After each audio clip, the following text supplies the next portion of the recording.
And Sue, will let you do the attendance. Board Member Farkas, Here. Board Member Doyle, Here. Board Member Cease, Here. Board Member Chambers, Here. Board Member Jeffrey, Here. Board Members DeVore and Davis are absent, and Chair Reagan. Here. Need to motion to approve the absences of the board and Davis. I'll motion to move it. Okay, Lori, is there a second? Second. Brian, all those in favor signify by saying aye. Aye. Anyone opposed? I don't know if introduction for Charlie is appropriate now, but Charlie Jeffries, you want to just give a small pitch about what your business you're involved with? Sure. Sure.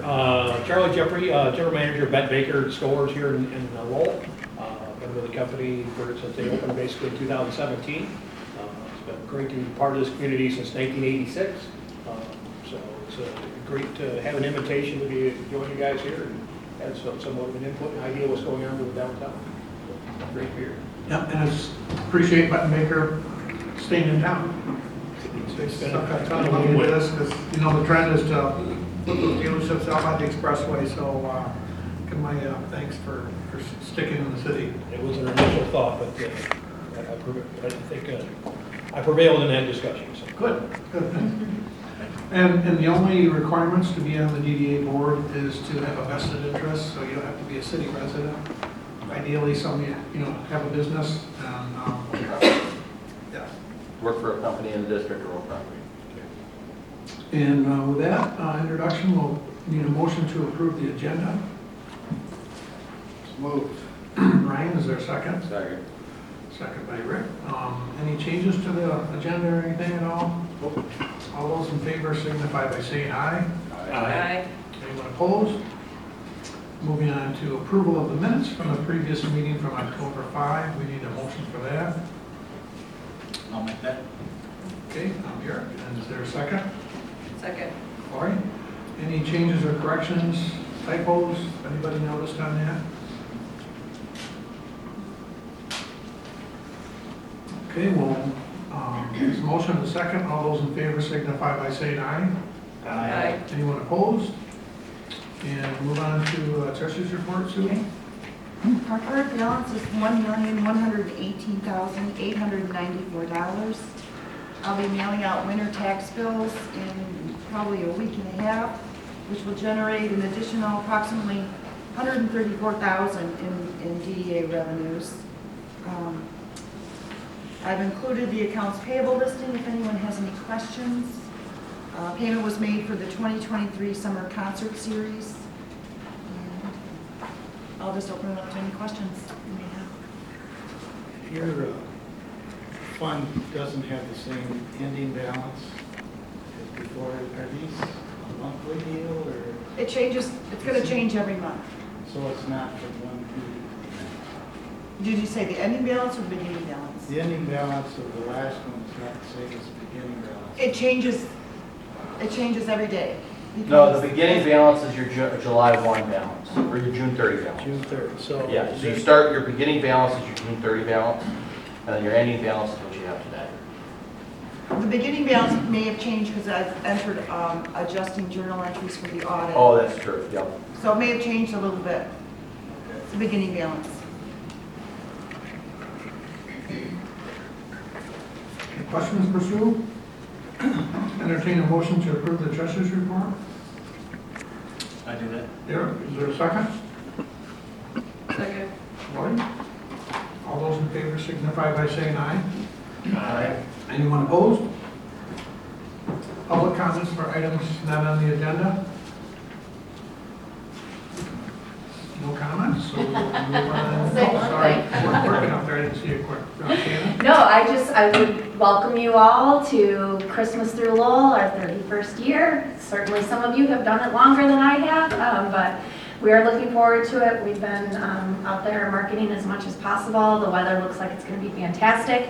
And thank you to the city for having parking lots and everything ready following the construction. So it's going to shape up to be a beautiful weekend. So thank you. I noticed in the emails that Mrs. Davis wasn't going to make it because of the CTL, and I didn't know what CTL was. No, I read through further down. So. Okay, moving on to old business, Monroe Street Island. Yep, back in September, we presented the idea about Monroe, and we had asked to have the engineers from Williams Works come talk to you. We've still continued to look at this. Now that Monroe is done, we are now getting complaints again for truck traffic.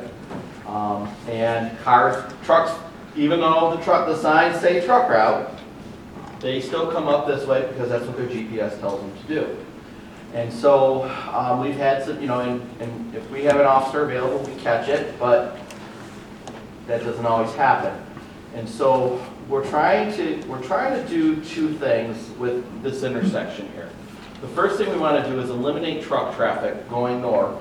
We want to divert the truck traffic to Jefferson, and then across Avery if they need to go here. The other thing we would like to do is eliminate the left-hand turn off Monroe to Main Street. It's very dangerous and as far as I'm concerned, it's a very dangerous corner. I've seen multiple accidents. My office is right below here. I've seen multiple accidents through the year of cars trying to get through that intersection. From a city standpoint, we'd like to be able to kill two birds with one stone. I know we talked at the last meeting about possibly putting one-way access going southbound on Monroe. I personally recommend the idea of putting a traffic island in on Monroe, a little bit back. I think the reasoning is it does two things. One, trucks hate going past those things, and two, it would eliminate the left-hand turn, which would then accommodate the problem. And I think I think the thing you can do with that is I think you can make a really nice aesthetic area that looks really nice in that location. And in talking with Williams and Works, their concerns are kind of the same as mine. The problem with one-way traffic is, one, we'd like to get rid of one-way traffic. We don't want to be adding one-way traffic routes through a downtown. If you notice, if you've been to downtown Kalamazoo lately, they're trying to get rid of it.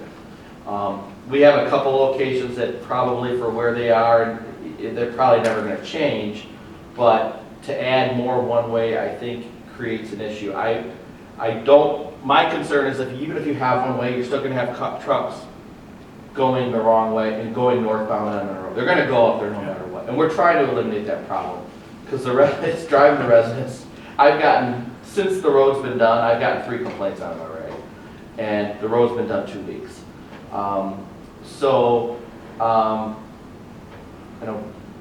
Brandon Mears from Williams Works here to kind of add, any technical questions you might have if you want to continue. I know there was some interest in keeping the one-way. He can probably just suggest to you other reasons why we probably shouldn't do that. But we can do something relatively affordable, probably in the $50,000 range. And we can set it up so that you can put we can put irrigation in, put nice landscaping in. You can, heck, even if down the road, if we ever wanted to do public art, you could do that as well. There's a lot of different things you could do to make that a really nice intersection that accommodates the needs of the area and solves some of the problems we see. I see you don't have the bump out on the other side. So we would probably, Brandon can speak to that, yeah. Good afternoon. For those of you who do not know me, my name is Brandon Mears with Williams Works. So it's nice to be here before you and talk about the options for Culminate area, controlling traffic movements through there. The construction of an island where the left turn lane is now would accomplish the same goals as the bump outs, but would be better for moving traffic right and allowing traffic to come in both 2 ways. I know DPW people typically don't like bump outs either, difficult to plow and those types of things. But like I said, putting the island in there in that center turn lane would accomplish the same goals as restricting the area the vehicles have, so that calms them down, that slows them down, channelizes them into the traffic patterns that we want to see there. And I can echo what Mike also said about, one-way streets, and particularly in downtown areas. Grand Rapids is also contemplating, making changes to that Ottawa, Ionia one-way that they have now in favor of two-way. So, The problem with an island in the left turn lane would be to turn right, you have to get in the left lane for a semi to turn right. and go down Yeah, we're not talking about anything on the south side. yeah, this is exclusive. This is the north On side. the north side. This there. is just on the north side. Go in the left turn lane. Yeah, on the north side. Yeah, right here. We would look like, Instead of right like the this pinch area. points, there's a drawing that kind of shows some pinch points there. I believe on the next page of this, but kind of just, we want to show the pinch points. We would, right there, you can imagine you'd still have the full width you have now of that opening, but there would be an island positioned in the left turn lane. And we designed it as such that vehicle traffic, we'd be able to accommodate vehicles making a left turn, off from eastbound or from westbound M21 there Main Street to northbound and vice versa. So that wouldn't also necessitate any changes to the traffic patterns on M21, which is of course Emerald, the Main Street there. So I think that would, we'd have an uphill battle with MDOT, I believe, if we were to try to make changes to the traffic motions going through there too. So keeping it two-way, but putting an island in there, keeps that traffic pattern the same Yeah. on M21. And there's really, there's two big issues during the day. Well, one is the truck traffic. We never know when the trucks come through. The other issue is when Atwood, when they shift change, they come flying through here. Putting an island would slow that down. They come flying, and we know it, 2:30 every day. Well, I can tell you, I look at the office, Atwood's is changing shifts. So I just think that it would really, because everyone, you and I talked to business owners, they'd be fine with trying to eliminate that truck traffic. And really, even for people making left-hand turns out, forcing them to go to either Monroe or Washington or Jefferson to make that left, it's much safer. I don't make a left-hand turn off of Monroe, never. It's just not safe. But I go to Washington, or if I have to, I go to Jefferson. And really, and the thing too is that this would have to be done at city council level, but we would just make this configuration of the road a local street, which then gives us more control to do that. And so that would be something I would deal with city council. I really think that, my recommendation would be to put an island in, or at least work towards that island. How long would this island be? Like the width of this building almost, or like how long are you talking? We can come with different options on that. That's something we can look at, bring back to you different options, because we would be asking the DDA probably to pay for it. We can come back with different options that I'm all for the get rid of that left turn lane. Yeah. I don't turn left on this street No, anywhere. it's not safe. It's not safe. It's hard to walk. That too, Yeah, with the left turn people. Yeah. very I much don't even so. turn left down there by Pedestrians. No. Looking for an easy, or Exactly. Right, like an enhanced crosswalk would be part of this as well. And we would position, the southern limit of the island, to accommodate, the pedestrian traffic across and a turn north there not from a semi, but from a passenger car.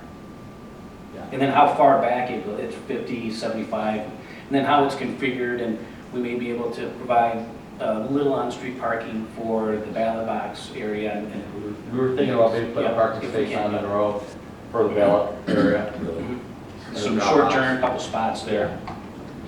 to So facilitate I that. think there's a lot of different, there's a lot of different things you can do to kind of enhance that area and help that area.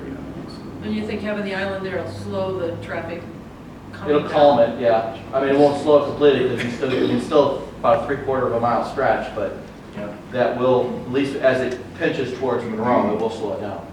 Or towards Maine, it will slow it down. Right, it'll slow down the turning movements too, That's certainly. Yep, so someone's not gonna come flying around off Main Street, Yeah. Well, and it's hard to turn if there is someone in the left. Mm-hmm. It's hard, because I live down there, and it's hard to make that turn if Right. there's someone already And sitting. that in the would left slow it turn. down too, because you can't cut it, you gotta Yeah. really slow down and sharp turn.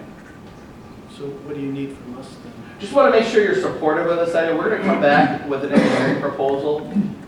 The plan probably, we look at the budget, either A, maybe it's something we can do in the spring, or it would be a July 1 project. But So long as it's done before Riverwalk. Well, yeah. It could be. This would Yeah, it would be- be, I mean, if we have the money, we could definitely do it before Riverwalk, but if we needed a budget in the next fiscal year, we could do it right after Riverwalk. So we're not infecting that. I was just kind of scratching together a cost estimate as I was sitting there, so I can get something to you very. And we might be, like I said, we might be able to do it, we might be able to have the funds available, I mean, we might have the funds available this year, because I think there's money that's gonna be freed up that will allow us to do it, so. Okay, pretty much the consensus to kind of proceed. Okay, excellent. And what I'm gonna do next is I'm gonna, at some point shortly, I'm gonna engage the city council, because they're gonna have to make a change to the road, from a major road to a Avery local. to. Yeah, just to keep that make that a local street, because there's MDOT funding that ties to every street, and with MDOT funding, if it's a major road, there's certain things you can't do. This would probably be one of those things that you can't do on a major street, but on a local street, you definitely can. Act 51 type. Yeah, it's gas tax money. Yeah. Okay. I that's pretty much- suggest sooner the better. We can do that. Okay, excellent. Okay, thank you very much. Old business, B, showboat funding request. Yeah, we received DDA at your last meeting, you received a request from Little Showboat to provide $15,000 in funding to offset revenue loss from rentals that they could not book during the Christmas on the showboat events. The request was made during public comment at the last DDA meeting, but was not an agenda item. I've since researched whether the DDA could fund this. In discussions with the city attorney, we believe that allocating funds in this matter would constitute what's called a lending of public credit for a private purpose, which in the Michigan Constitution, that is a violation. However, we do believe that if this was tied to some sort of marketing, it could potentially be allowable. That being said, it isn't a budgeted expense. Right now, we have about $75,000 for the handicap grant program, and I don't foresee us even utilizing 25% of those funds this year. I've gotten interest from one business, and I sent it to every parcel in the DDA district.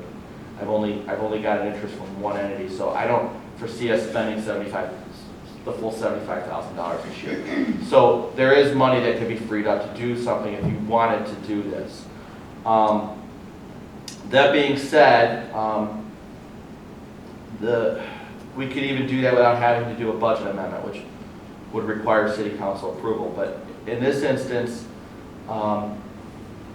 if you wanted to provide some sort of funding request for the showboat or marketing for the showboat, I would recommend that we do go to the city council on this. There are council members that do have reservations about using city tax dollars for anything pertaining to the showboat. So if you were to do that, if you wanted to do that, I would want to engage them to see if they would be okay with that, to do that. But that's what I found from the request. Not having the revenue because of the city function should have been known prior. So that should have been in the budget to build it in the first place. And so I would vote no on this. Yeah, as I said, I'm not providing a recommendation on that. Aren't there X amount of days that, however they're set up, that have to be like they're charitable, free days given to some kind of, There are, and I don't know how that works out, but I do remember when and I meant to look at the agreement before that happened, but there are days they're supposed to give for charity, whether it's to the city or I to whatever. believe that the little nonprofits, I believe, give one free rental. I know the chamber gets a free rental, and that's usually when we have our Super Tuesday event. So, the tying into marketing, I think, is already happening organically. So from that standpoint, I would be in support of that, just because we host the Lowell Summer Sizzle and Showboat concerts, that Santa visits on the showboat. It is consistently used in marketing from an awareness standpoint. Anybody else? Sounds like there's now interest to move forward with this. Okay. Yeah, I think we'll table it and like it for the city council. What's that? Well, I won't take it to city council if you want me to. Yeah, I'm fine with, Yeah, I won't take it. yeah. Okay. New business, Flat River weed control. Yep. I asked Mike to look into this because of all the weeds that were grown this summer, just to look into it, and what'd you find? So, this is not cheap if you do this. And it could actually technically be labor intensive, depending on what type of treatment would be required. If there was interest, we could possibly look at doing it, I would say, from the boat launch, across the river, and up to the dam. How much that's gonna cost us, I don't know. I'm gonna say somewhere between $50,000 to $100,000 annually. And it could just be as simple as a chemical treatment, once or twice a year. It could be running harvesters through there. Where I came from, we had to do a harvester every year in a mill pond. Even though this is technically a river, it still is a mill pond. It's a mill pond. Yeah.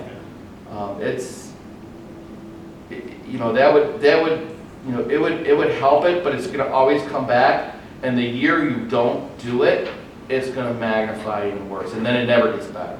So it's kind of a situation where you're almost better doing nothing, or just making the commitment saying, yeah, we gotta do it every year.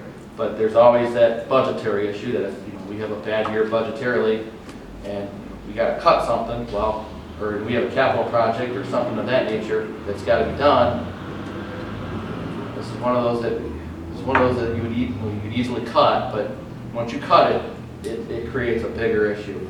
That being said, I don't even know what the impact of the dam is, because I know that they would want to, King Milling would definitely want to wait. I would definitely want to get input from King Milling on this matter to see if they would even feel this is a need or something they would even be okay with. Because the one thing I can tell you, because in my former community, we did have a dam, not nearly to the size of this dam,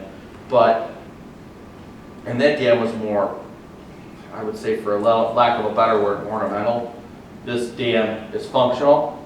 The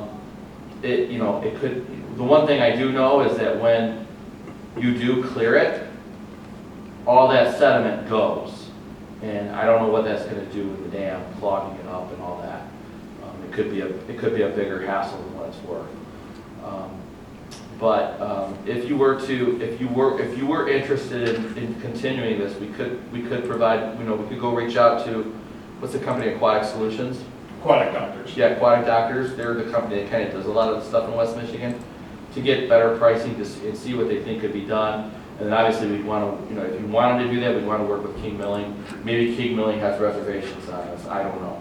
And it just kind of started, because I know some lake associations do it, and I think the estimated annual cost is kind of prohibitive, so I think it's a non-starter. It's a non-starter. I didn't know it was going to be that expensive. It's not cheap, I can tell you. I thought that'd be like a one-time shot, but, annually to do that is kind of ridiculous. You gotta do it. To do it, you'd have to have DEQ, I was gonna say, we'll and have you to would get have to have permits. federal fish and wildlife, because we have. Because you're chemically treating it. Yeah, and I'll be honest, until you brought up the snail thing, I didn't even think about that, but he's right. Because they found them here, so that becomes a federal issue. Yeah, we do have that. And then you stop and think of chemicals here, going to Lake Michigan. Right. Wasn't there talk at one point about like bubblers or something? Rich is working on Still it. working on that? Rich is working on it. We should have something to And bring to you. that's for mostly the showboat area? Yes. Yeah, we're looking at, we have that budgeted, and Rich should hopefully have something to bring to you in the next couple of months. This is not going to compete with What's that? Grand Haven Musical Festival. There's the ice bubblers, the showboat. Oh, no, we're looking Musical at. fountain. You never know. Start that rumor. Okay. Can I make a couple of comments? After I read the agenda, I just did a little internet research on this whole topic. And I don't know if this pertains at all, but I read some of the state extension services. They do, one area used a certain type of carp fish. There's a certain fish that eats the weeds, and it doesn't affect the fisheries and that. All it does is it eats the weeds, so there's a cart that they use. Also, they recommend lowering the water level during the winter time, and that, they said that 90% of the weeds get removed at that point, so I don't know if that's, those are both free, or I should say the water level would be free, so I don't know if that's worth looking into.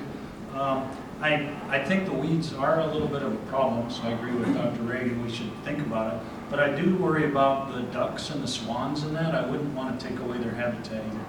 I mean, the swans and that, I think they live in the islands and the weeds, so we want to be careful. But there might be, I'll keep reading some of these extension services. There was something too, when I was in my last community, weevils, little weevils, they thought, there was a place like in North Carolina or something like that where they put weevils in to address their weed problem in their lake, and it helped them. We actually looked at that in my last community, but the problem is that our environment, our winter environment, so it just doesn't suit for it, and then it has to be specific species of weeds for those weevils to basically eat and clear out. Otherwise, you can't do it. So I wouldn't even know if that's even an option here. So. Yeah, I know they used weevils up in Houghton Lake, Mm-hmm. because they had a weed problem up there, Mhm. it made a big difference. Yeah, but I don't. But It's the it, same type of weed. yeah, and I don't know, but I know that probably about 15 years ago, where I was, we looked at that, and and everyone was excited because they thought that was going to be the solution to the problem, but it's got to be a certain species, and it just didn't work. What about the raising and lowering of the water? How would that affect It the can't- milling? I was gonna say that's really their Let's issue. stay ahead. Okay. Yeah, it's their issue. That's the issue too. Is that they have functional. Right. That dam is functional for their operation, so you got to be very. And lowering it in the wintertime is extremely dangerous because you've got a layer of ice and then you don't have water underneath it. And if some kid decides to walk across it, you got a really brittle. So you want to keep it as high as you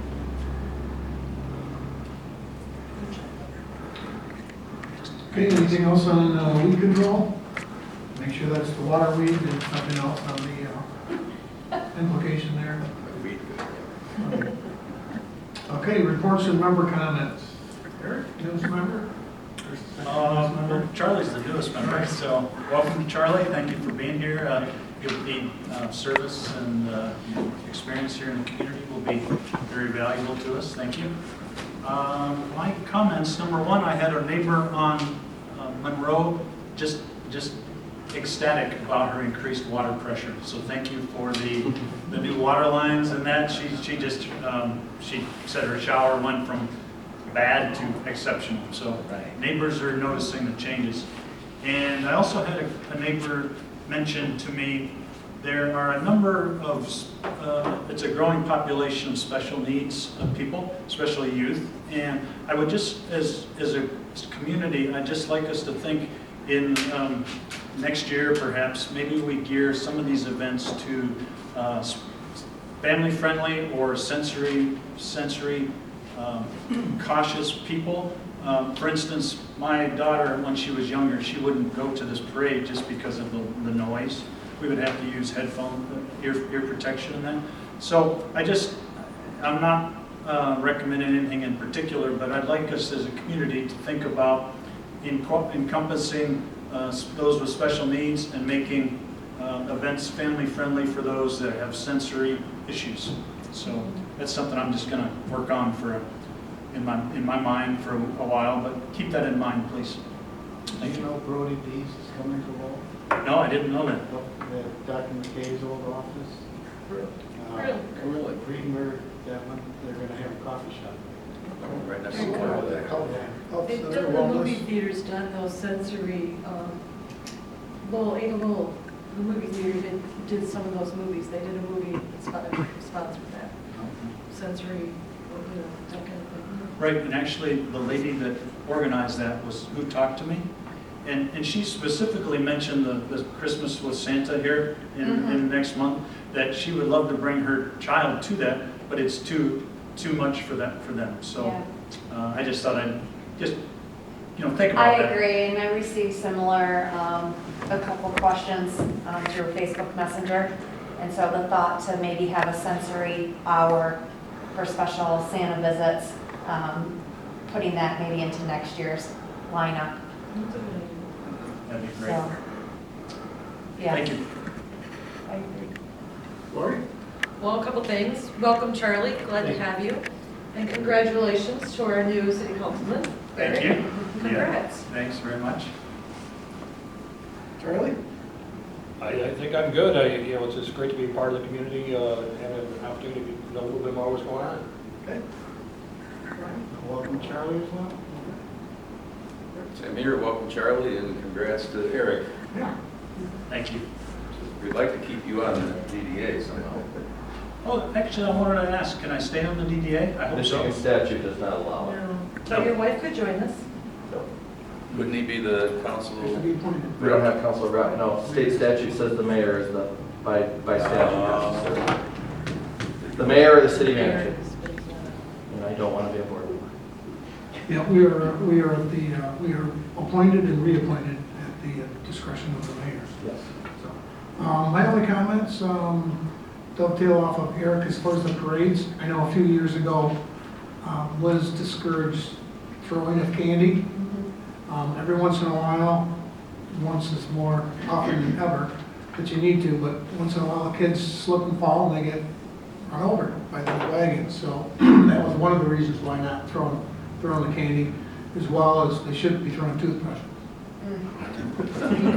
There's two reasons not to throw candy. Moderation. I'd like to welcome Charlie, and congratulations again to Eric.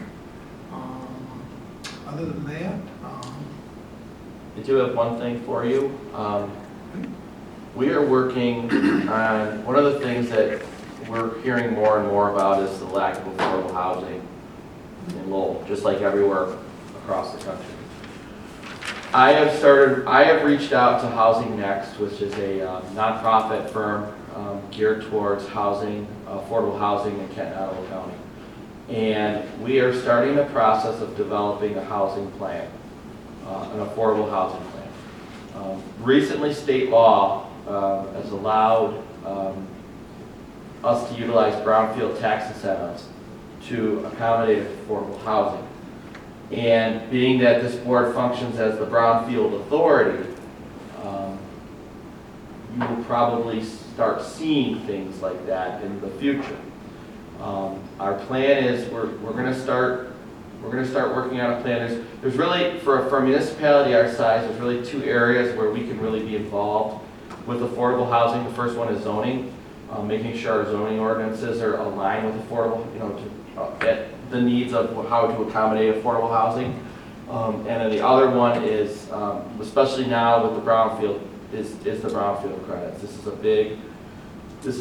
This law change that happened probably about 4 or 5 months ago it's a big change.